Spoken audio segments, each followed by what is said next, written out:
Hola, ¿qué tal? Estamos en un nuevo vídeo donde te voy a enseñar a cómo gestionar tu cartera de una forma más eficiente y te voy a intentar explicarlo de una forma fácil y sencilla. Así que nada, vamos a ello. Bien, lo primero que tienes que saber antes de nada es por qué debes gestionar tú tu propia cartera. Es decir, qué ventajas tienes frente a, por ejemplo, que te la gestione un inversor profesional o un fondo de inversión. Es decir, qué ventajas tenemos como inversores individuales frente a inversores profesionales o inversores institucionales. Entonces, nada, te he dejado una serie de puntos aquí que te voy a enumerar, que creo, en mi opinión, que son los más importantes a tener en cuenta de por qué debes de gestionarte tú tu propio dinero y no nadie, ningún tercero, ¿vale? Y qué ventajas tienes al hacerlo. Entonces, nada, el primer punto, que es yo creo que el más fácil de entender, ¿vale? Básicamente es el de ser autónomos, el de no tener jefe.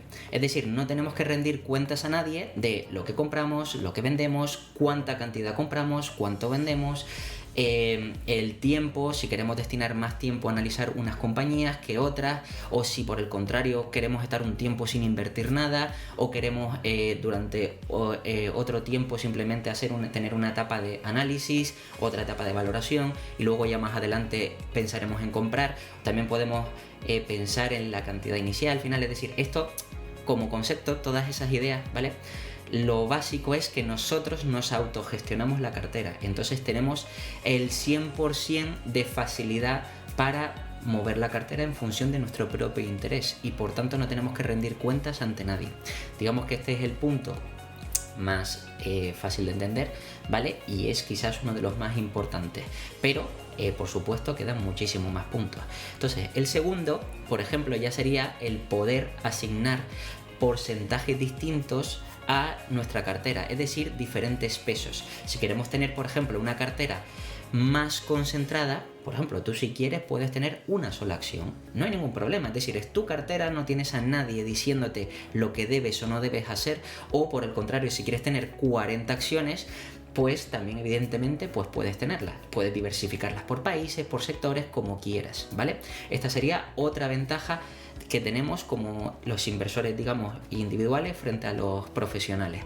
Otra ventaja que también digamos que es muy fácil de entender es que no tenemos que dar explicaciones a clientes.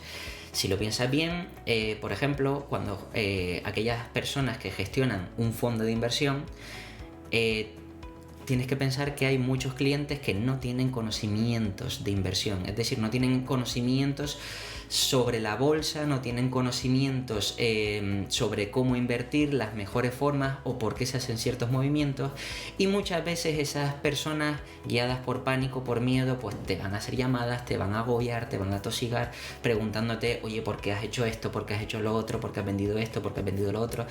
Digamos que nos ahorramos todos esos problemas, sobre todo psicológicos, que es muy importante, digamos, a la hora de invertir, tener una psicología fuerte, ¿vale? Y evidentemente el evitarnos todos estos problemas es un punto muy positivo. Luego, también, al mismo tiempo, por ejemplo, al ser inversores individuales, al único que tenemos que contentar es a nosotros mismos. Por tanto, no tenemos que batir o no nos tenemos que comparar contra nadie, con ningún benchmark o batir a ningún mercado. Es decir, por ejemplo, muchos fondos de inversión tienen como benchmark, es decir, como un índice, bueno, que puede ser índice o puede ser cualquier otra cosa, ¿vale?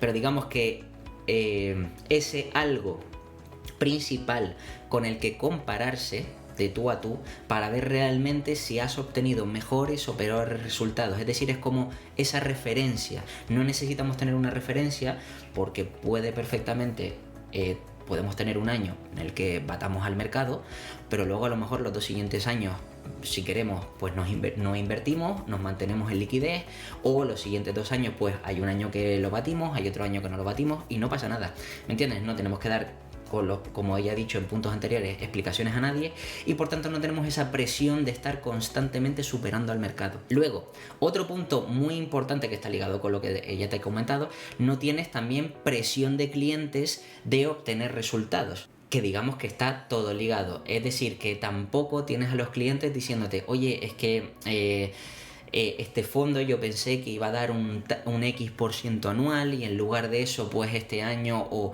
desde que ya, imagínate que tienes un año negativo, pues ya tienes que estar dando explicaciones porque ya te están exigiendo o reclamando un resultado mayor del el por qué no obtienes los resultados que me prometiste, o ¿me entiendes? Entonces, todo esto también nos ayuda a evitar problemas y como inversores individuales, pues evidentemente, ya digo, casi todos estos problemas psicológicos, si nos los quitamos de medio, mucho mejor a la hora de hacer nuestro propio trabajo de análisis y valoración. Luego, otro punto que quizás es uno de los más importantes es que no tenemos limitaciones de volumen a la hora de comprar o vender.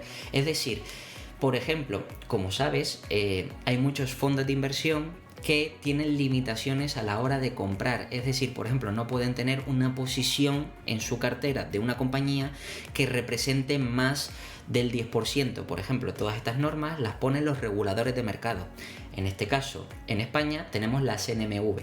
Bien, pues como inversor individual no tenemos ese problema. Es decir, podemos comprar compañías que representen X porcentaje de nuestra cartera, ya sea un 10, un 15, un 20, un 50 o el 100%, como ya he comentado antes, si queremos tener una sola compañía en nuestra cartera. Entonces no tenemos esas limitaciones ni tampoco, y además al manejar menos volumen, porque se supone que cuando eres un inversor institucional que ya manejas muchos más millones, ¿vale? Es más difícil mover esos millones, ¿vale? ¿Por qué? Pues evidentemente porque si tienes una compañía ilíquida o que a lo mejor tiene un volumen de negociación diario de 2.000 o 3.000 euros, pues imagínate el tiempo que tardarías en, por ejemplo, construir una posición de 1 millón de euros, ¿vale? Pudiendo comprar solo 2.000 o 3.000 euros diarios. O sea, imagínate, tardarías muchísimo. Entonces, pues todas esas limitaciones no las tenemos como inversores individuales. Luego, el siguiente punto, que está ligado con el anterior, por supuesto, una mayor, que también lo comenté ahora mismo, que es la mayor facilidad de maniobrabilidad. Es decir, podemos invertir, desinvertir, comprar, vender, cambiar de una posición a otra. Es decir, podemos mover nuestro capital más fácil. Mañana podemos abrir una posición de 2.000 o 3.000 euros, luego venderla y si encontramos una oportunidad mejor, por ejemplo, rotar ese capital a otra posición o rápidamente tenerlo en liquidez por si estamos pendientes de una caída de mercado, cualquier cosa, ¿vale? Es decir, que ese movimiento es mucho más accesible para los inversores minoristas o pequeños inversores, mientras que, claro, un fondo que maneja millones, el poder mover millones, no todas las acciones son lo suficientemente líquidas para que enseguida disponga ese fondo o ese gestor profesional de todo ese dinero. Entonces, pues es claramente otra ventaja que tenemos a la hora de gestionar nuestra cartera de una forma privada e individual. Luego, por supuesto, otro punto clarísimo y muy importante es que estamos incentivados más que nadie a gestionar bien nuestro capital. Es decir, ahora mismo en la actualidad hay fondos, o sea, no todos, ¿vale? Pero hay fondos que digamos que los gestores no están incentivados a, digamos que la rentabilidad de su cartera sea buena. ¿Por qué? Porque hay muchos gestores que tienen su sueldo o las comisiones que cobran, que al final no deja de ser su sueldo, ligado evidentemente a esas comisiones, pero no a la rentabilidad. Por eso, si es verdad, como he dicho, que hay algunos, no todos, porque hay algunos inversores que sí tienen su patrimonio dentro del propio fondo y por tanto están alineados con los propios partícipes del fondo, ¿vale? Pero hay otros en los que no, que simplemente lo único que les interesa es cobrar comisiones y a ellos les va a dar igual que, digamos, que el fondo se revalorice un 10, un 15, un 2, un 4 o un -8, les da igual. Entonces, en este caso, nosotros al gestionar nuestro patrimonio, pues sí estamos incentivados a que nuestros ahorros crezcan e intentar minimizar todos los riesgos posibles. Entonces, esto es otra ventaja que tenemos. Y como inversores individuales también podemos encontrar unas mayores ineficiencias de mercado. ¿Por qué? Pues por las limitaciones que te he comentado antes de volumen de negociación y, bueno, la serie de regulaciones que ponen los reguladores de mercados a ciertos fondos, pues les impiden a esos gestores acceder a ciertas compañías, sobre todo las que son small caps o mid-caps, o micro-caps, ¿vale? Cosa que nosotros como inversores individuales, al ser pequeños y tener carteras normalmente por debajo de 1 millón, ¿vale? Entonces digamos que podemos acceder a la mayor parte de compañías, y normalmente esas compañías pequeñas son en las que más ineficiencias podemos encontrar, es decir, mayor oportunidad de inversión. Entonces, bueno, esto lo debes de tener en cuenta, que es muy importante a la hora de por qué debemos gestionar nuestra cartera. La siguiente pregunta que te voy a responder es cuántos activos o acciones, por ejemplo, debo tener bajo gestión en cartera, ¿vale? Yo aquí te he puesto una serie de reglas que vamos a ver, que voy a nombrarte a continuación, que son reglas que a mi entender son muy importantes y que si las sigues como directrices te puede ayudar mucho a la hora de gestionar bien tu cartera. Y digamos que, a ver, como siempre digo, cada inversor debe de gestionar su cartera en función él crea, ¿vale? Pero digamos que siguiendo estas directrices no deberías de tener ningún problema. Entonces, las reglas de gestión son las que te voy a mencionar ahora. La primera sería: cuanto mayor sean tus conocimientos, más concentrada podrás tener tu cartera. Esto es obvio. ¿Por qué? Porque al principio cuando un inversor o una persona suele iniciarse en el mundo de la inversión, tiene menos conocimientos y también tiene menos capital. Entonces, evidentemente, como tiene menos conocimientos, ese dinero debe diversificar más. ¿Por qué? Porque los análisis que pueda llegar a hacer es más fácil que pueda cometer errores en esas estimaciones, en esas valoraciones o en esos análisis. Por tanto, como es más, existen más posibilidades de que puedas cometer un error si te estás iniciando, lo mejor es que diversifiques. Así, en caso de cometer el error en alguna de las compañías en las que estás invertido, que no suponga o que no dañe mucho una gran parte de tu cartera, sino que estés minimizando los riesgos, ¿vale? Es decir, minimizas riesgos por tu falta de conocimiento, ¿vale? El segundo punto, que es muy importante, o la segunda regla que debes de tener en cuenta, es que cuanto menor sea el capital que gestionas, mayor deberá ser la diversificación en tu cartera. Es decir, esto está ligado justo con lo que te acabo de comentar, ¿vale? De que ya no solo debe diversificar por la falta de conocimientos, sino también por la falta de capital. Es decir, si tú manejas menos capital, es normal que al principio, si tiene que crecer las compañías, vayas más lentamente. El interés compuesto se aplicará más lentamente y normalmente aquellas personas que gestionan menos dinero es porque también tienen menos conocimientos, están ligadas, ¿vale? Por tanto, debes de diversificar doblemente teniendo una cartera pequeña y encima si estás empezando, porque seguramente si tú ya tuvieras experiencia suficiente ya no estarías manejando poco dinero, es decir, con respecto a cuando empezaste. ¿Por qué? Porque si tienes buenos conocimientos, eso se demuestra obteniendo una rentabilidad, y si obtienes rentabilidad tu capital va creciendo y entonces cada vez manejas más dinero. Por tanto, podrás concentrarte en aquellas compañías que has descubierto que tienen una mayor calidad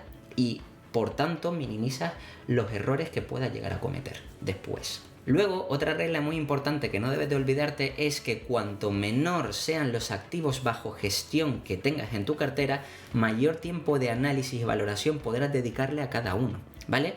Esto es muy fácil de entender, es decir, no es lo mismo tener una cartera de 40 acciones, que evidentemente, pues, bueno, no sé tú, pero yo lo veo imposible.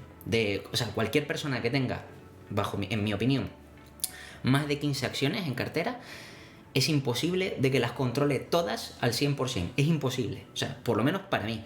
Y si tú, en tu caso, ya eres capaz, pues enhorabuena, ¿vale? Eres un fuera de serie, pero yo no puedo, más de 15 acciones, y cuando digo 15 acciones es analizarlas al 100%, es decir, no solo la contabilidad, ¿vale? Sino absolutamente todo, que lo veremos después, cuáles son todos los pasos que, en mi opinión, debes de seguir a la hora de analizar una buena acción para incorporarla en tu cartera, ¿vale? Pero bueno, lo que te digo, cuantos menos acciones tengas en tu cartera, por supuesto, más tiempo le puedes dedicar a cada una.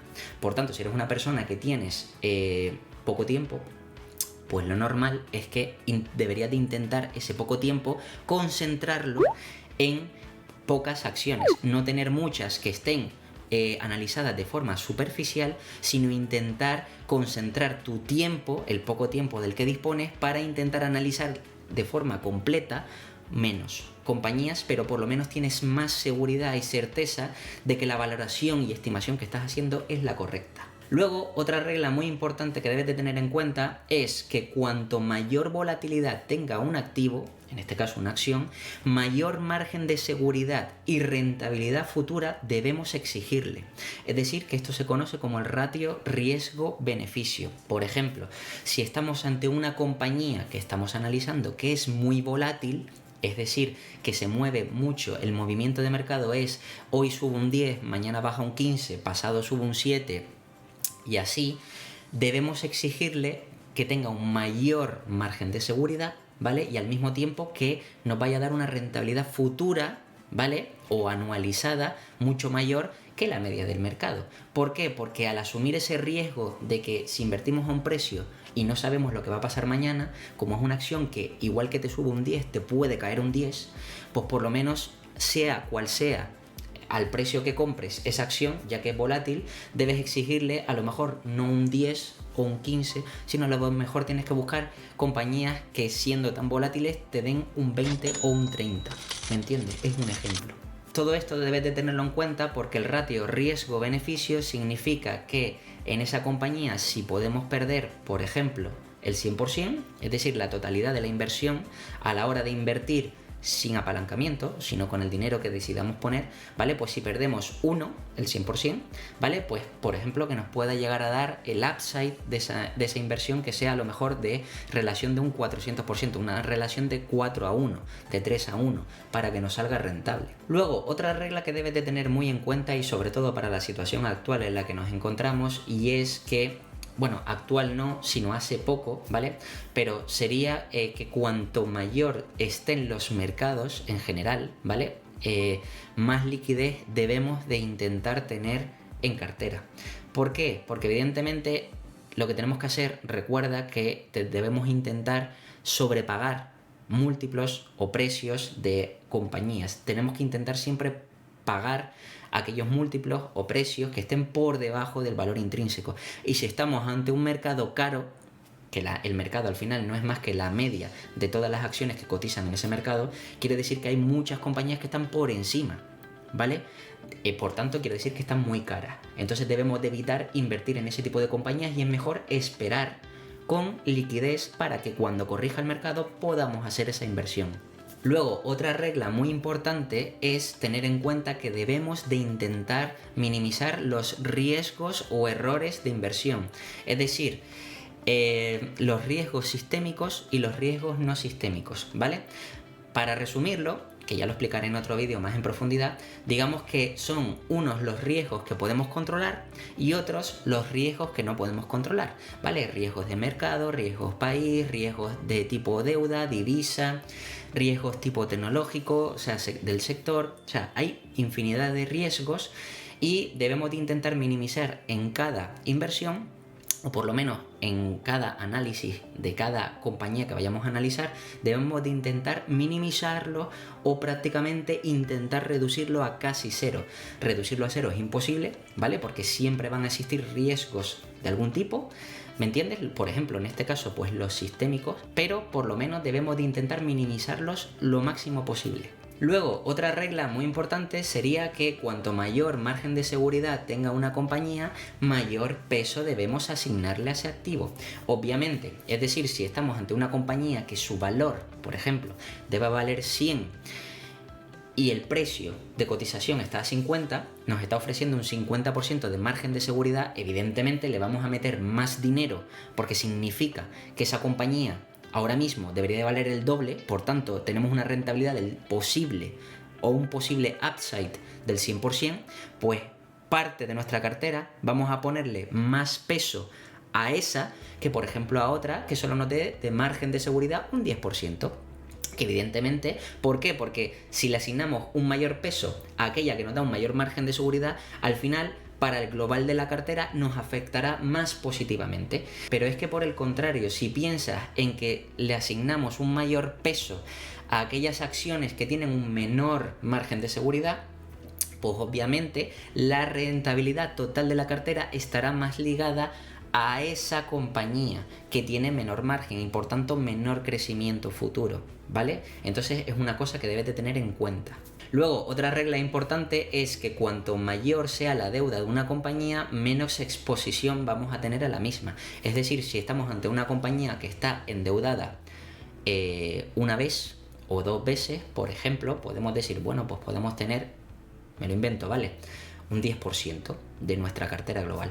Pero si de repente hay otra oportunidad que es increíble, pero esa compañía tiene a lo mejor 5 veces deuda neta EBITDA, por ejemplo, pues evidentemente deberíamos de intentar no asignarle el mismo peso. ¿Por qué? Porque existe un mayor riesgo. Porque recuerda que una compañía que no tiene deuda no puede quebrar, ¿vale? Y por tanto, una compañía cuanto más deuda tenga, mayores probabilidades tiene de quebrar, es decir, un mayor riesgo de quiebra existe. Por tanto, le debemos asignar un menor peso. ¿Para qué? Para, como dije antes, intentar minimizar todos los errores o riesgos posibles que podamos controlar, ¿vale? Otra regla que debes de tener en cuenta es que cuanta mayor especialización tengamos nosotros como inversores individuales en un nicho, sector o modelo de negocio, ¿vale?, mayor porcentaje debes asignarle a esa compañía de ese modelo de negocio, nicho, etcétera. Es lógico, es decir, yo, por ejemplo, si aparte de invertir fuera médico y entiendo del sector de la medicina, obviamente a las empresas que analice del sector salud les puedo asignar un mayor peso. ¿Por qué? Porque entiendo mejor el modelo de negocio, mientras que por otro lado, por ejemplo, un experto ingeniero en servicios IT le puede asignar un mayor porcentaje o un mayor peso a aquellas compañías que sean de ese sector que pueda comprender. Recuerda que al final debemos de tener en cartera aquellas compañías que entendamos no al 100%, al 120%. Es decir, que sepamos no solo cómo está gestionada la compañía actualmente, sino cómo estará a futuro, en cosas que pueden llegar a pasar o no.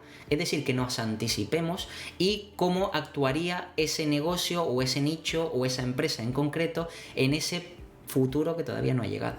Entonces por eso debemos de conocerla muy bien, y si tenemos esa ventaja competitiva de entender o estar especializados en un modelo de negocio o en un tipo de empresa o en un sector en concreto, pues vamos a aprovecharnos, ¿no? Luego, otro punto o regla importante, y es obvio, es que debemos dentro de cada sector escoger las mejores compañías. Es decir, hay miles de compañías y cuando haces el análisis completo de una compañía, al final descubres que hay competidores, pues debemos de intentar escoger o quedarnos con aquella que es la que mejor calidad tiene dentro de cada sector. ¿Para qué? Pues como digo, para minimizar riesgos y al mismo tiempo garantizar tener un mayor éxito de rentabilidad a largo plazo. Y luego, como última regla, pero no la menos importante, porque para mí es de las más importantes, obviamente, es no olvides el interés compuesto. Invierte a largo plazo. Recuerda que de cada inversión que hagamos, si por ejemplo esa inversión duplicamos, ¿vale?, y de 100 pasa a 200, ahora cuando la compañía está en 200, si crece un 10, crecerá de 200 a 220.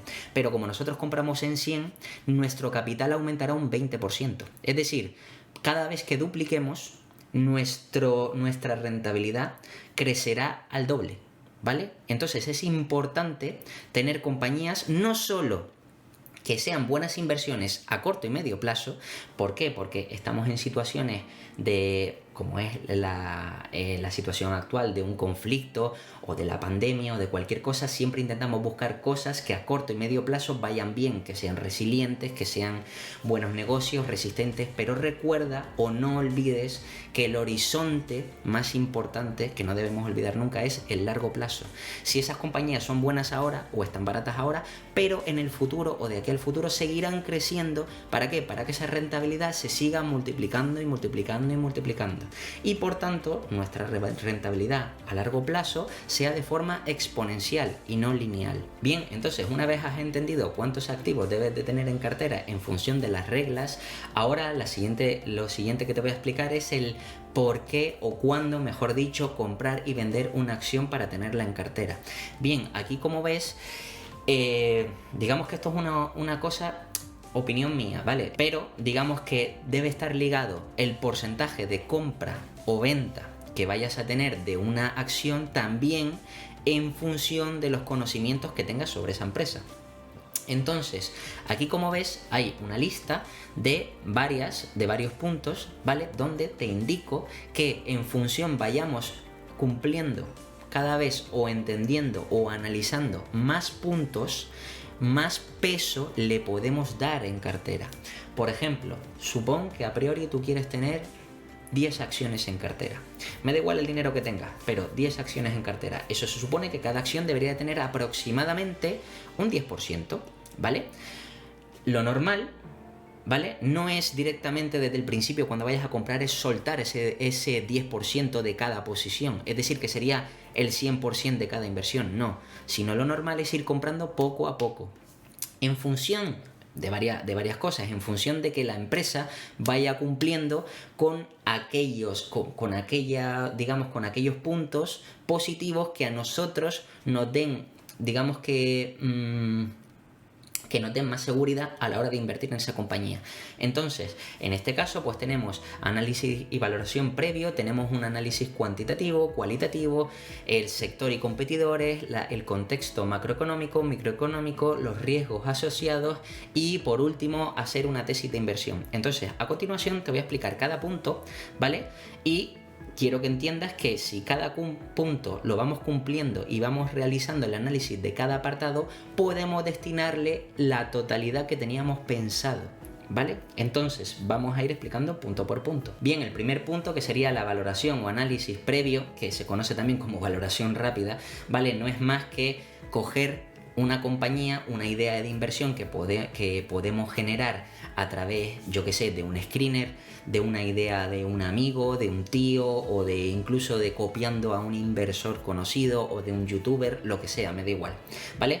Piensa que nosotros no vamos a hacer caso de lo que nos digan. Es decir, compra esto, vende lo otro, haz esto, haz lo otro. No, tenemos que tener nuestro propio criterio. Entonces, lo primero, cuando nosotros veamos que un inversor nombra a tal compañía o habla bien de tal compañía, lo primero que tenemos que hacer es hacer una valoración rápida. Bien, lo que quiero que sepas es que en el vídeo de aquí, ¿vale? En el vídeo que te voy a dejar aquí, tienes un enlace directamente a un vídeo de valoración rápida utilizando la herramienta de Ticker, ¿vale? Que como en 15-20 minutos puedes más o menos saber de una forma fácil si realmente merece la pena seguir invirtiendo tu tiempo, ¿vale? Porque al final todos tenemos tiempo limitado.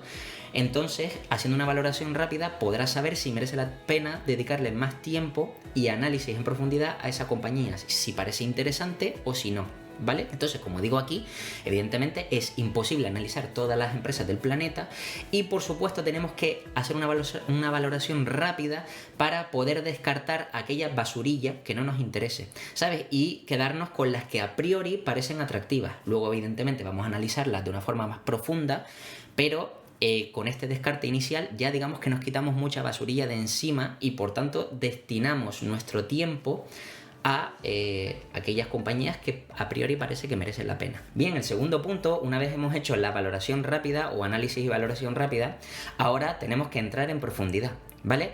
Entonces, al entrar en profundidad ya nos tenemos que centrar tanto en la parte cuantitativa y en la parte cualitativa. Entonces, la parte cuantitativa sería básicamente analizar todos los números, es decir, numéricamente ver si la compañía es rentable.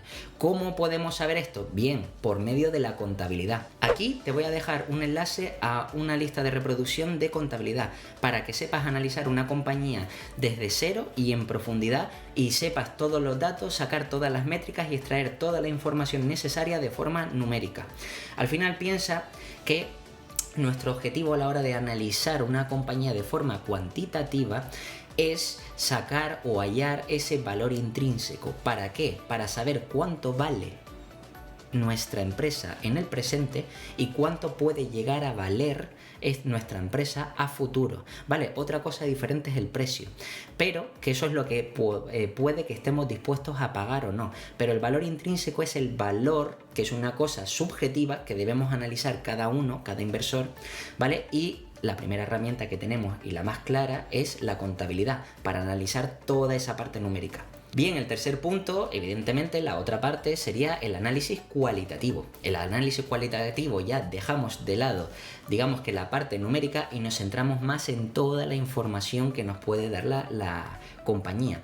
Es decir, el modelo de negocio, los productos, o sea, qué producto es el estrella o el más vendido, por qué le gusta tanto a la gente, qué es lo que le gusta tanto a la gente de esa empresa, la fidelidad que tiene con los clientes, si tiene reconocimiento de marca o no, y también, evidentemente, entre otros puntos, la honestidad del equipo directivo.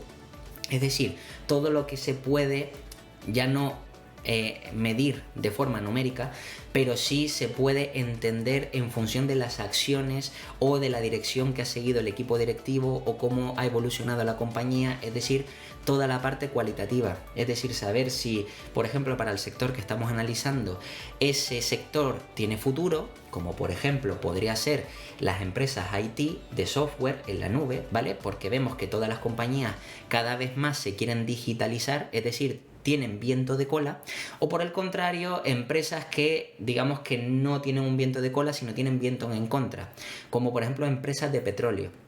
¿Por qué? Porque cada vez más países quieren poner energías renovables, quieren sustituir, digamos que las energías fósiles, por decirlo así. Entonces, pues todo esto es interesante conocerlo para saber todos los riesgos que puede tener esa compañía y entender mucho mejor en contexto toda la compañía. Es decir, a esos números, a esa parte cuantitativa, ya ponerlo en contexto con el análisis cualitativo. Luego, por supuesto, una vez hemos hecho el análisis cualitativo de la compañía, también tenemos que analizar el sector y los competidores. Es decir, tenemos, como he dicho antes, que ver si la compañía tiene vientos de cola, pero también el sector en conjunto, en qué sector opera, si está específico, si es digamos que un modelo de negocio con un nicho muy vertical o es muy horizontal, es decir, que si tiene varios modelos de negocio o por el contrario es una empresa que está especializada en un único nicho, y los competidores que tiene, cómo crecen esos competidores, si son grandes rivales, si le están quitando cuota de mercado, si no, etcétera. Entonces todo esto es muy importante para ver realmente la situación real de nuestra empresa, de la que estamos analizando.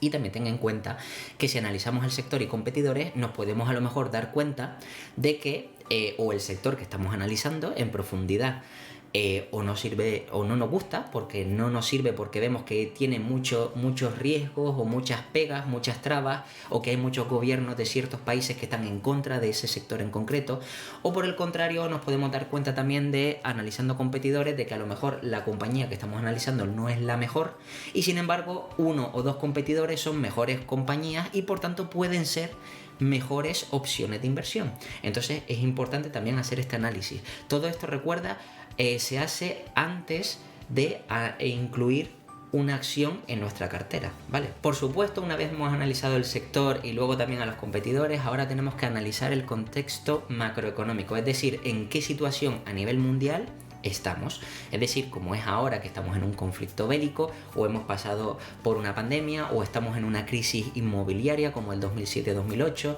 o una crisis económica, financiera, bancaria, lo que sea, ¿vale? Entonces debemos entender cómo está el mundo, ¿vale? De forma global, y para entender nuestra empresa, cómo puede manejarse en ese mundo y en la dirección en la que va, digamos, de forma global. Es decir, si ahora a nivel mundial estamos yendo hacia energías más renovables, pues tendría sentido invertir más en compañías que vayan en esa dirección y no en compañías que vayan en contra. O también podemos intentar comprender los ciclos económicos, en qué momento del ciclo económico estamos, si nuestra compañía es resiliente a ese movimiento del ciclo o por el contrario es muy cíclica, es decir, que si la economía sube, nuestra empresa sube, y si la economía baja, nuestra empresa baja, ¿vale? Entonces todo eso debemos de saberlo y debemos intentar entender cómo puede afectar de manera global todo lo que pueda pasar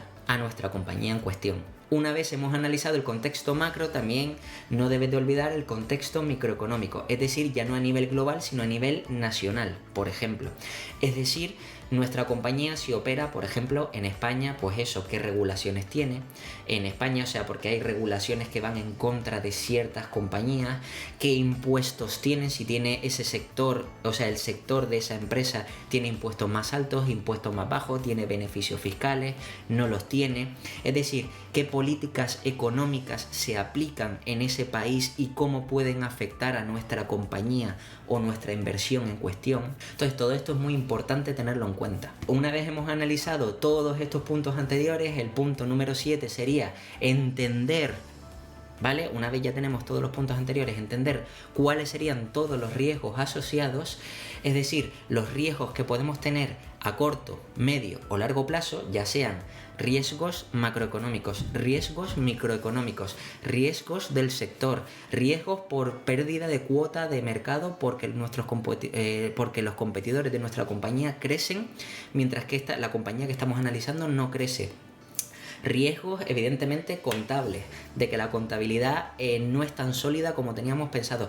Aquí sería, digamos que englobar todos los riesgos que podemos tener sobre esa compañía que estamos analizando, y recuerda que una vez tenemos analizados todos los riesgos debemos de exigirle un ratio riesgo-recompensa en función de los riesgos de esa propia compañía. Es decir, si es una inversión en la que podemos asumir un mayor riesgo, por tanto le debemos exigir una mayor rentabilidad futura. Para finalizar, toda esta información, ¿dónde la podemos poner? Pues evidentemente en nuestra tesis de inversión. Es decir, al final lo que tenemos que hacer es todo lo que hemos estudiado sobre una compañía, sobre el sector, sobre sus competidores, la situación macro, la situación micro, todos los riesgos, todo eso lo vamos a englobar en nuestra tesis de inversión. ¿Qué es una tesis de inversión? Básicamente es un documento que vamos a tener personal, es decir, de cada uno, donde vamos a tener todo el análisis de cada compañía que tengamos o podamos llegar a tener en nuestra cartera. ¿Por qué? Porque luego será esta tesis de inversión la que vayamos actualizando en función de los trimestres o de los años, ¿vale? Según vaya pasando el tiempo de nuestra inversión. Y vamos a ir ajustando las rentabilidades futuras, los precios objetivos y todo eso. Por tanto, piensa que en función vayamos analizando más compañías, es muy probable que nos olvidemos del análisis de otras compañías, y es importante tener una tesis de inversión de cada uno de los análisis que hayamos hecho o realizado, ¿vale? Para no olvidarnos y poder leerlo de una forma rápida y saber, vale, esta compañía a qué se dedicaba, en qué sector operaba, qué riesgos tenía, cómo le afecta las políticas económicas del país, cómo le afectan las políticas económicas a nivel mundial. Todo lo leemos, pueden ser de 5, 10, 15 folios, 20 folios, eso ya dependiendo de lo profundo que analices la compañía.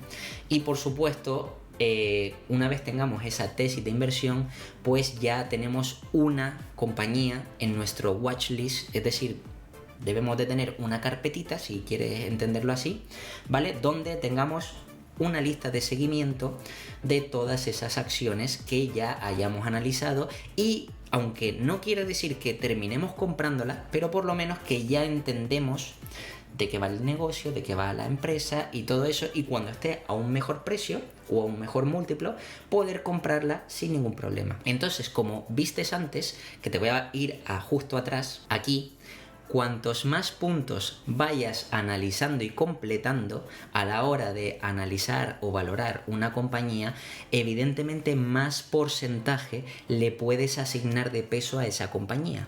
Como te dije antes, si quieres asignarle un 10% como máximo a cada compañía, pues evidentemente ese 10%, lo lógico es que se lo pongas si has hecho un análisis desde el principio, análisis previo, y has llegado hasta hacer la tesis de inversión.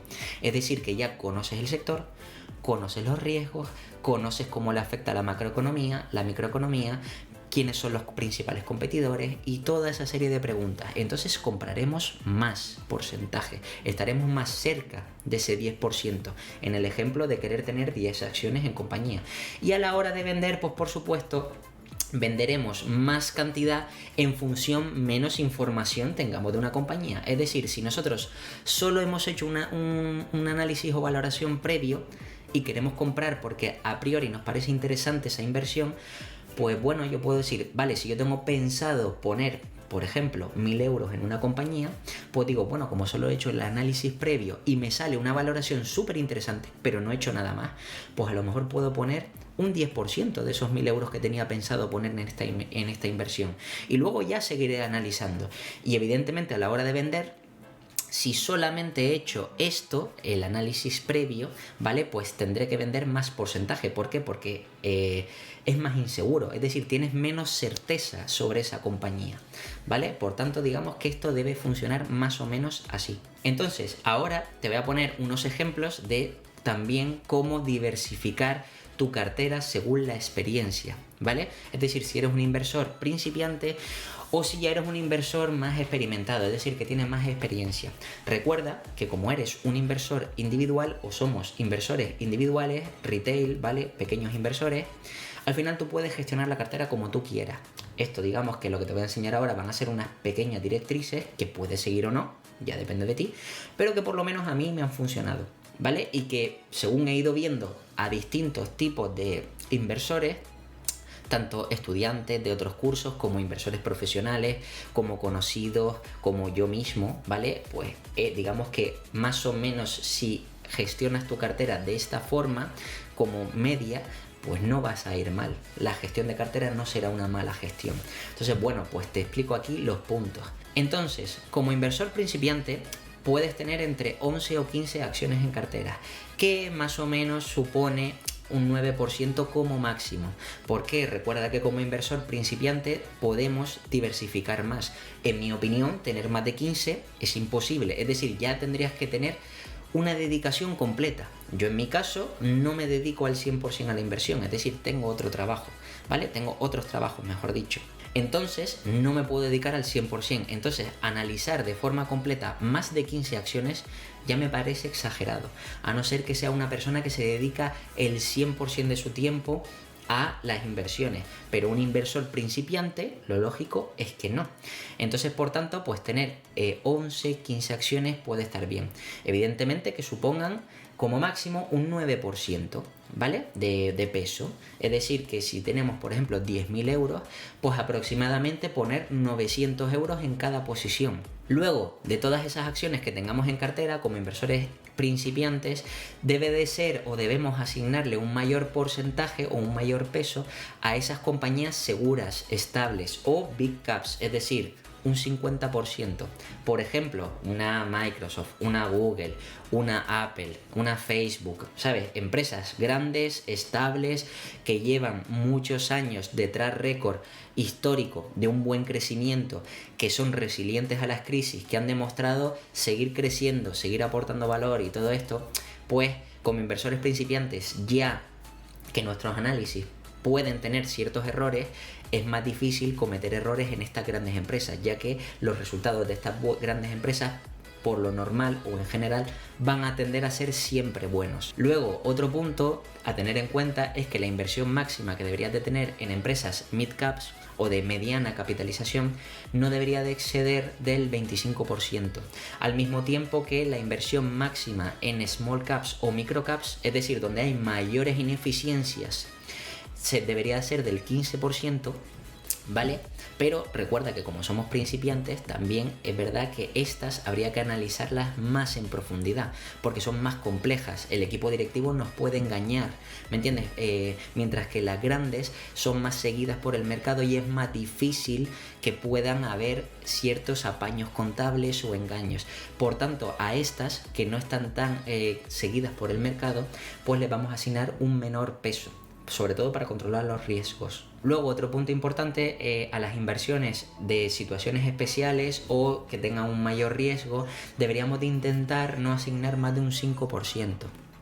Y ahora, si cuentas, falta otro 5%, que ese último 5% debemos guardarlo para liquidez, o es decir, para pagar las comisiones o por si encontramos alguna otra oportunidad, ¿vale? De inversión, como por ejemplo que el mercado baja y podemos añadir y pagar un poquito de más en aquellas compañías donde el margen de seguridad se amplíe, ¿vale? Y por último, también debes de tener en cuenta de que tenemos que tener una cartera de menor volatilidad, es decir, intentar omitir compañías cíclicas, o mejor dicho, seleccionar compañías no cíclicas que sean resilientes. ¿Para qué? Para que cuando baje la economía nuestra cartera entera no baje, sino que se mantenga, ¿vale? Y al contrario, cuando la economía suba mucho, nuestras compañías también suban, ¿vale? Pero en una menor medida, es decir, que no sea tan volátil nuestra cartera, porque eso es un mayor riesgo. Y luego, por otro lado, tenemos como inversor avanzado tener 10 acciones como máximo. En mi opinión, como ya tenemos más experiencia, pues podemos haber descartado aquellas compañías que no tienen tanta calidad y mantener aquellas, que son unas pocas, las que podemos ir a largo plazo para aplicar interés compuesto y todo esto, o sea, las de mayor calidad, ¿vale? Luego, por supuesto, que el tamaño de cada inversión debe ser al menos del 10% o más. Evidentemente, si tenemos como máximo 10 acciones o menos, el porcentaje que le asignamos a cada acción es 10% o más. Luego, menor cantidad en las empresas seguras, es decir, como ya sabemos analizar las compañías de una forma más completa, más avanzada, no tenemos que tirar tanto de empresas tan seguras que nos van a dar una rentabilidad más baja a cambio de ser más estables. Entonces, digamos que podemos destinar a las big caps como máximo un 30%, ¿vale? O podemos invertir menos. Luego a las medianas o de mediana capitalización ya le podemos asignar un poquito más, un 30%. A las small caps o micro caps le podemos asignar un 25%, que también es un poquito más que siendo inversores noveles o principiantes. Y luego a las situaciones especiales pues un 10%, y de liquidez vamos a conservar también ese 5%. Se supone que al ser inversores avanzados nuestro capital o nuestra cartera habrá crecido y por tanto tendremos más dinero, que aunque el porcentaje sea el mismo, evidentemente al tener más dinero tendremos de forma total, ¿vale?, más cantidad de dinero líquido, aunque en porcentaje suponga lo mismo, pero al ser más expertos y estar controlando más dinero, por tanto tendremos más liquidez para aprovechar más oportunidades y evidentemente aparte seguir pagando las comisiones necesarias para cada inversión que tengamos. Y luego por último podemos soportar una mayor volatilidad, es decir, podemos buscar aquellas compañías, evidentemente small caps, micro caps, que tengan una volatilidad mayor para aprovecharnos de esos mayores márgenes de seguridad y por tanto tener una mayor rentabilidad o un mayor upside a largo plazo, ¿vale? Que sería básicamente buscar compañías con una mayor beta. Entonces, para terminar, te voy a contar también cuáles son los puntos a destacar a la hora de iniciar una posición, de vender una posición y de mantener una posición. Entonces, básicamente, para empezar, para iniciar una posición debes de tener como puntos importantes que nunca debemos de comprar, como ya he dicho, el 100% de nuestra posición desde un inicio.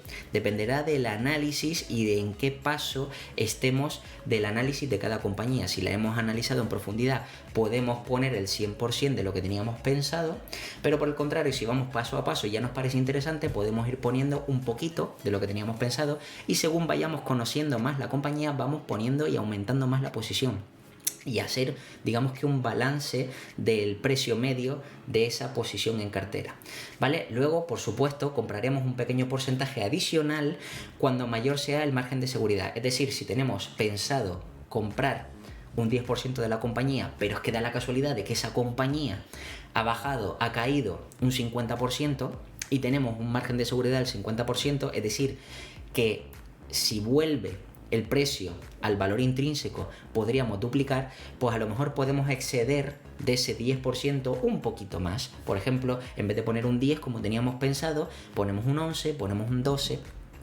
Efectivamente estaríamos renunciando a tener 10 compañías en cartera porque estamos concentrando el dinero en aquella compañía donde tienen más margen de seguridad, y luego ese dinero, ya lo explicaré más adelante, a la hora de vender nos desharíamos de ese dinero, ¿vale? Pero sería una rentabilidad extra que podríamos llegar a tener. Luego, otro punto, debes asumir que nunca vamos a comprar en el punto más bajo posible. Ten en cuenta siempre esto, ya que por muy barata que parezca una acción, siempre puede bajar más. Entonces, eso es importante, ya que a la hora de que digas, madre mía, esta compañía ha bajado un 50% y tienes pensado, pues le voy a meter todo, que como te dije, evidentemente, si quieres puedes tener una única posición en cartera. Bien, pues piensa que desde que tú compras, el mercado no sabe a qué precio has comprado. Por tanto, esa empresa, después de haber comprado, puede volver a caer otro 20%, otro 10%. Entonces también tenlo presente para que siempre tengas guardado un as en la manga o una bala en la recámara para poder añadir más liquidez y seguir bajando el precio medio. Y luego, como último punto, para iniciar una posición debes de tener en cuenta que esa posición la debes de iniciar en función de la convicción que tengas sobre esa inversión. Como ya te dije antes, si sigues todos los pasos, según vayas analizando cada apartado, tendrás más convicción sobre esa inversión. Entonces, de manera inicial, aunque yo antes te he dicho que si llegas al final puedes poner al 100% de lo que tienes pensado, realmente yo en realidad lo divido en estos 3 bloques, ¿vale? Si tengo una alta convicción, es decir, he llegado hasta el final, he hecho una tesis de inversión de cualquier compañía y me convence muchísimo lo que estoy viendo, incluso no meto el 100%, meto un 70% de lo que tengo pensado. ¿Por qué? Porque a lo mejor el otro 30% me sirve por si baja la compañía. Si sube, no pasa nada porque de ese 70% voy a obtener una buena rentabilidad. He hecho un buen análisis, he llegado hasta el final y voy a tener una buena rentabilidad. Y no pasa nada, ese otro 30% me lo puedo dejar guardado. Pero si baja, puedo comprar más, ¿vale? Porque recuerda, otro punto que te dije antes, nunca vamos a comprar en el punto más bajo. Es decir, no intentes hacer market timing, es imposible. No intentes decir voy a comprar en el punto exacto más bajo. Es hacer el idiota. Entonces, como te decía, si tienes una alta convicción, puedes poner el 70%. Si tienes una convicción media, es decir, te convence bastante lo que estás estudiando, lo que has analizado, puedes poner pues aproximadamente un 40, un 50%, es decir, la mitad, casi la mitad de lo que tenías pensado poner. Y si tienes una baja convicción, es decir, la acabas de analizar, te acaban de dar la idea, te parece buena, pero solamente has hecho un análisis rápida, yo no iniciaría con una posición superior al 10% de lo que tengo pensado. Como te dije, si tengo pensado invertir 1.000 euros en una compañía, pues yo no voy a poner más de 100 euros en esa compañía. Da igual el número de acciones que sea, pero 100 euros de inversión, ¿vale? El 10% de esa posición. Y luego ya si sigo analizando y me sigue convenciendo lo que estoy analizando, pues pondré más. Recuerda, y aquí te lo pongo como frase importante, que debemos intentar siempre comprar con descuento, ¿vale? Y este debe ser nuestro objetivo, independientemente de la cartera que tengamos y el momento o el contexto macroeconómico en el que estemos, siempre debemos de comprar con descuento. ¿Para qué? Para garantizar que podemos vender siempre más caro y comprar más barato, que al final es la forma más efectiva de ganar dinero. Puntos a destacar para vender una posición. Pues como puntos importantes es nunca venderemos el 100% de nuestra posición salvo 2 excepciones, ¿vale? Esas 2 excepciones son por el deterioro de los fundamentales de una forma estructural o permanente, es decir, que si nosotros estamos ante una compañía que hemos analizado, nos convence mucho, pero de repente presentan una nota de prensa diciendo que parte del negocio se ve dañada, ya sea porque el gobierno de turno haya puesto ciertas regulaciones que impiden obtener rentabilidades. Por ejemplo, que limitan el crecimiento de compañías, compañías de préstamos que ya dicen, mira, ya no se puede pedir más de un 35% de intereses, ahora se puede pedir como máximo un 10% de intereses. Obviamente, esa compañía se verá afectada porque va a empezar a generar, por lo menos, va a tener un crecimiento del 60% menor, porque si antes pedía un 35% de comisiones, ahora solo como máximo puede pedir un 10%, o sea, es menos de la mitad, y eso evidentemente afecta de forma estructural, porque es una cosa fija, constante en el tiempo, ¿vale? A la compañía, y por tanto ya no es la misma compañía. Debemos tratarla como otra compañía, con otra rentabilidad distinta, con otra valoración distinta, y en ese caso podemos venderla por completo. Y también evidentemente que la valoración actual es otro punto en el que podemos vender el 100% de la compañía, que la valoración actual sea excesiva. En mi caso, para mí, excesiva yo ya lo llamo cuando los beneficios futuros ya me los están pagando en el presente. Por ejemplo, imagínate que nosotros calculamos el valor intrínseco a este año y es de 100, la compañía que sea, ¿vale? Y calculamos el valor intrínseco a dentro de 5 años y es de 200, es decir, duplicamos. Pero por lo que sea, sale una noticia y nuestra compañía pasa de 100 a 180. Es decir, prácticamente nos está pagando el mercado el precio que nos debería de pagar dentro de 4 años. Pues vendo el 100%. Es decir, ¿para qué voy a esperar esos 4 años? Si evidentemente puedo vender ese 100% y adelantar esos beneficios. Yo sé que esa compañía iba a crecer y va a tardar 5 años, pero si me lo pagas ya, ¿por qué no voy a venderlo y tener esa liquidez con esos beneficios para poder invertirlos en otra oportunidad que me aparezca? Pues claro que sí, puedes hacerlo. Luego, otro punto importante a tener en cuenta, y es que iremos vendiendo parte de nuestra posición si el valor intrínseco excede a partir de 2 años vista futuros, ¿vale? Es decir, por ejemplo, si nosotros hacemos una estimación, con el ejemplo que te acabo de poner, de 100 y a 5 años es de 200, y a 2 años vista a lo mejor esperamos que crezca un 30%, pues si hoy el precio está a 140 o 150, es decir, ya excede de esos 130, 2 años de adelantado, ¿vale? Pues ya podemos vender un porcentaje de nuestra cartera. ¿Por qué? Porque así vamos cogiendo parte de esos beneficios adelantados para poder reinvertirlos en otra. O incluso, si no lo invertimos en otra y lo guardamos como liquidez, si luego esa compañía que ya está, digamos que sobrepagada, o el mercado está sobrepagando un múltiplo con respecto a los próximos 2 años, pues si vuelve a corregir podemos comprar luego en esa misma compañía más abajo. Entonces por eso se puede ir, en mi opinión, a partir de 2 años vista, sobre todo cuando estamos en un periodo de la economía estabilizado, creciente, no en un periodo del ciclo económico donde estamos en desaceleración, como es el caso de ahora, ¿vale? Pero si estamos en un periodo creciente, pues yo creo que 2 años es más que suficiente para a partir de ahí empezar a ir vendiendo poco a poco. Otro punto importante que tiene que ver con lo de la compra es que venderemos el exceso de liquidez para obtener ese extra de rentabilidad, ¿vale? Si recordarás, en el punto de compra yo te dije antes que compraremos un pequeño porcentaje adicional a lo que tenemos pensado si evidentemente la compañía nos ofrece un grandísimo margen de seguridad, ¿vale? Es decir, por ejemplo, una compañía ha caído un 50%, debería de valer 100 y está a 50. Bien, pues entonces nosotros en vez de comprar lo que teníamos pensado, un 10, podemos comprar un 12, un 14, un 15, es decir, un pequeño porcentaje más, un 2, un 3, un 5, ya en función de tu propio criterio. Pues ese pequeño porcentaje adicional lo vamos a vender cuando la empresa llegue a valor intrínseco. ¿Por qué? Porque simplemente la función de ese pequeño extra es eso, pequeño extra. Una vez llega el valor intrínseco, ya lo vuelves a liberar esa cantidad porcentual para poder invertir en las otras compañías que tenías pensado. Por ejemplo, si en una cartera tenemos pensado comprar 10 acciones y evidentemente le tenemos que poner el 10% a cada una, si de repente encontramos una compañía que tiene un grandísimo margen de seguridad, en vez de ponerle un 10 le ponemos un 15. Pero evidentemente si le ponemos un 15 y al resto de compañías ya tiene un 10, pues evidentemente ya no, es imposible tener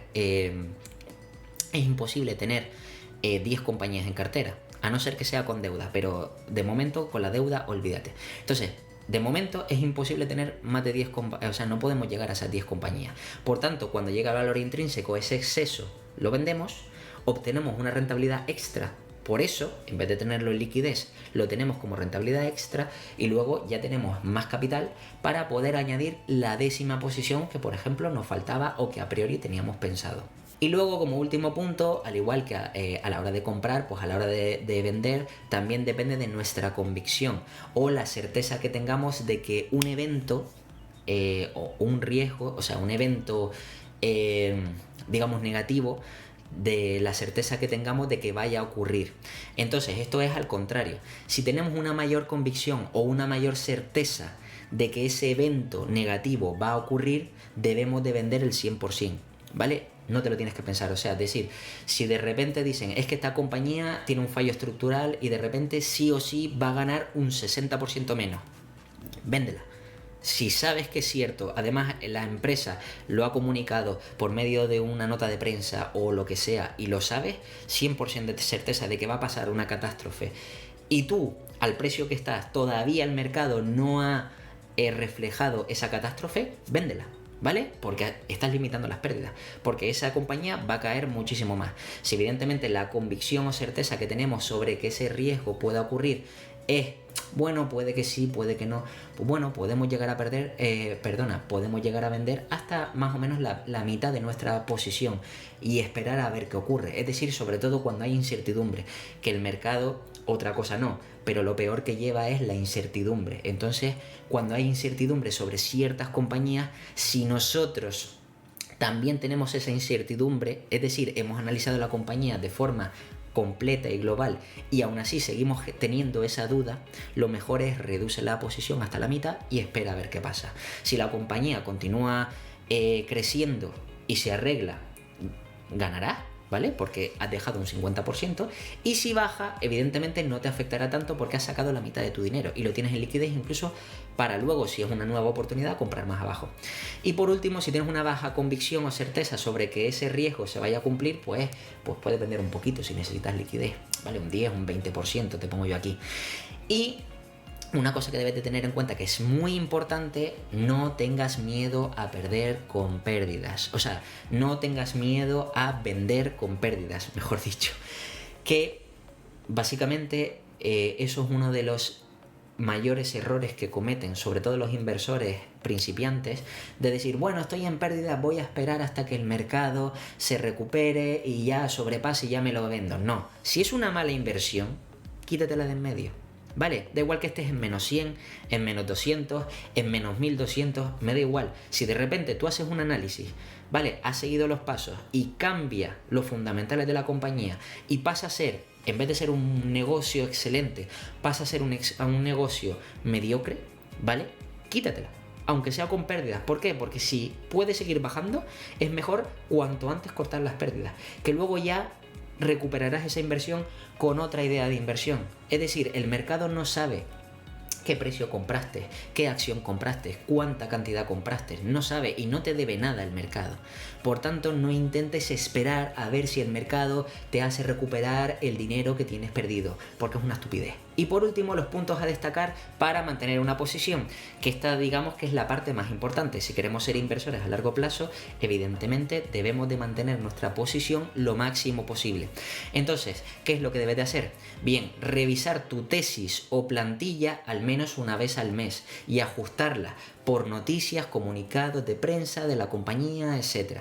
Es decir, nosotros una vez hemos llegado hasta el final, si hemos hecho y estamos haciendo bien nuestro trabajo, cumplimos los 8 puntos, llegamos a nuestra tesis de inversión y luego, una vez tenemos esa tesis de inversión, ya vamos a chequear cada mes que esa empresa no ha publicado nada o si ha publicado alguna nota de prensa, de qué se trata, ¿me entiendes? Si es algo negativo, si es algo positivo, si digamos que el equipo directivo ha ajustado el guidance, es decir, que primero esperaban un 15% y ahora en vez de esperar un 15% de crecimiento esperan un 12 o esperan un 20, y todo eso lo ajustamos a las nuevas valoraciones, tanto de nuestra plantilla como de nuestra tesis. También debemos revisar, por supuesto, los informes trimestrales para verificar que el objetivo anual se va cumpliendo trimestre a trimestre, es decir, que nos vamos acercando a ese precio objetivo de ese año, a ese precio forward, es decir, a 12 meses vista, ¿vale? Que es nuestro objetivo. Recuerda que la bolsa se mueve por expectativas futuras, ¿vale? Porque el presente y el pasado ya está implementado dentro del precio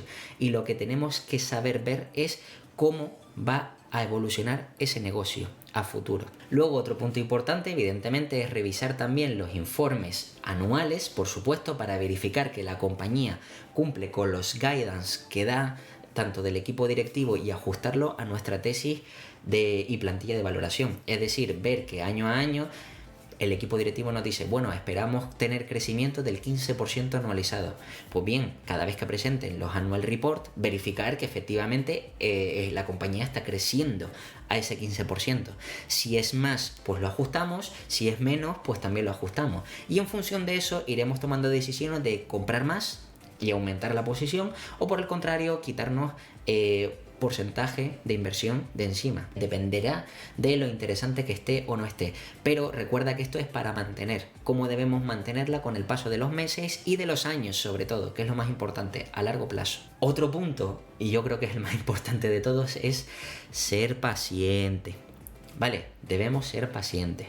No te agobies si analizas una compañía y el mercado no está pagando el valor intrínseco de la compañía, porque el mercado que es irracional, ¿vale? Se mueve muchas veces por sentimientos, por miedos, por pánico, por muchas cosas, noticias, incertidumbres, lo que sea.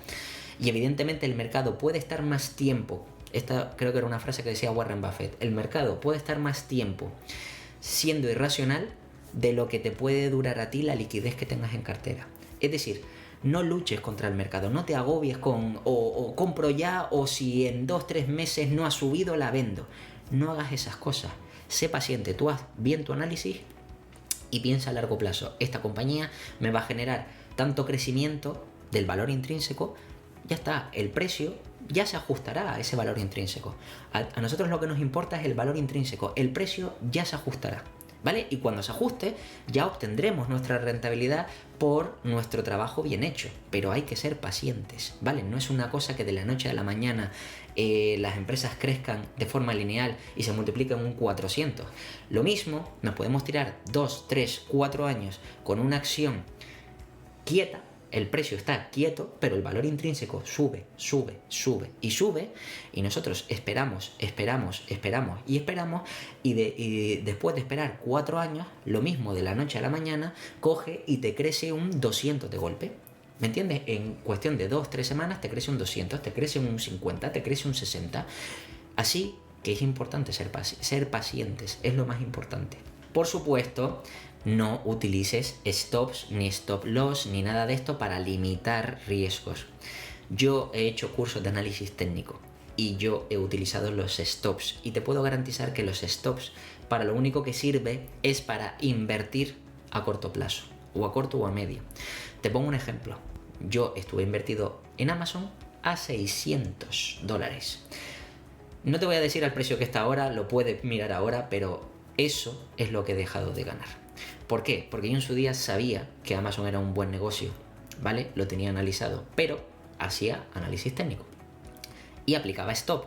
Es decir, que cuando yo creía que no tenía seguridad en la compañía, no tenía seguridad porque no la había analizado por completo, digo, bueno, le pongo un stop y ya está, y limito las pérdidas. Cierto, limito las pérdidas, pero el problema no es limitar las pérdidas, sino el coste de oportunidad de haber generado desde 600 hasta los 3000x, lo que sea que esté, ahora lo que he dejado de ganar, eso es mucho peor que lo que supuestamente limité yo de pérdida. Por eso te digo, si eres un inversor individual y principiante, por favor, no uses análisis técnico y menos stop para limitar. La única manera de limitar bien las inversiones es sabiendo en cada momento dónde estás metiendo tu dinero. Y esa es la mejor forma de limitar todos los riesgos posibles, ¿vale? Otro punto importante para mantener las acciones en cartera es promedia una posición cuando ésta te genere un nuevo margen de seguridad y una mejor rentabilidad futura. Es decir, no tiene sentido que si el movimiento de mercado se mueve un 10, un 15, pues tú cada vez que la acción ha bajado un 3 y tú ya estás metiendo más dinero. ¿Me entiendes? Entonces, al final no vas a conseguir un precio medio, al final la rentabilidad se te va a reducir a largo plazo y luego vas a ver que con el paso de los años esa acción que a priori parecía interesante a largo plazo resulta que no es tanto porque has destinado demasiado porcentaje o has añadido demasiada posición a esa acción en momentos en los que no tenías que haberlo hecho. Entonces, la rentabilidad futura se irá reduciendo y por tanto te verás obligado a reducir esa posición de esa acción que a lo mejor era buena a priori, ¿vale? Entonces, para poder mantener una posición a largo plazo, recuerda que cada vez que añadas nuevo peso debe ser porque esperas una nueva revalorización y esperas mantenerla a nuevos años vistas futuro.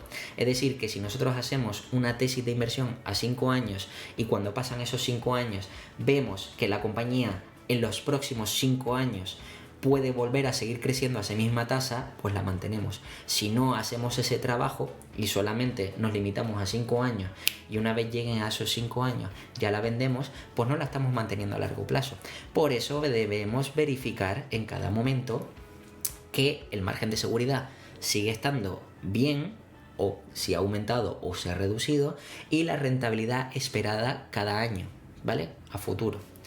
Y luego, por último punto, que es también muy importante, es rebalancea tu cartera de posiciones de menos margen de seguridad a las que tengan un mayor margen de seguridad o rentabilidad, ¿vale? Esto es lógico. Si nosotros tenemos unas acciones que ahora mismo estaban infravaloradas, pero de repente han subido y están por encima del margen de seguridad, y tenemos otras nuevas oportunidades que nos ofrecen un 50% de margen de seguridad, obviamente vamos a sacar el dinero de aquí, que ya nos ha dado ese upside posible, y vamos a meterlo aquí. ¿Para qué? Para tener más crecimiento. ¿Por qué? Porque si aquí ya llegamos a precio objetivo, y a lo mejor ya ni siquiera de este año, sino de los próximos 5 años vista, ¿para qué vamos a seguir aquí? Si ya nos está dando el precio de dentro de 5 años, sácalo y ponlo en una que ya te esté dando margen de seguridad o que ya te dé una rentabilidad futura mayor. Entonces, digamos que todo esto que te he enseñado son los puntos básicos que debes de tener en cuenta para gestionar de una forma más óptima tu cartera y que evidentemente te sirvan como guía. Por supuesto, recuerda que al final eres tú el que puedes gestionar tu cartera y que la puedes gestionar como te dé la gana, pero digamos que con estas directrices espero que te ayuden a gestionarla de una forma más eficiente. Así que nada, te voy a dejar por aquí 2 vídeos, ¿vale? 2 vídeos interesantes que puedes ver y continuar, seguir aprendiendo tanto de contabilidad, valoración, etcétera, ¿vale? Y luego también, si quieres, te puedes suscribir aquí abajo o dejarme un comentario de cualquier duda que tengas. Así que nada, nos vemos en el próximo vídeo.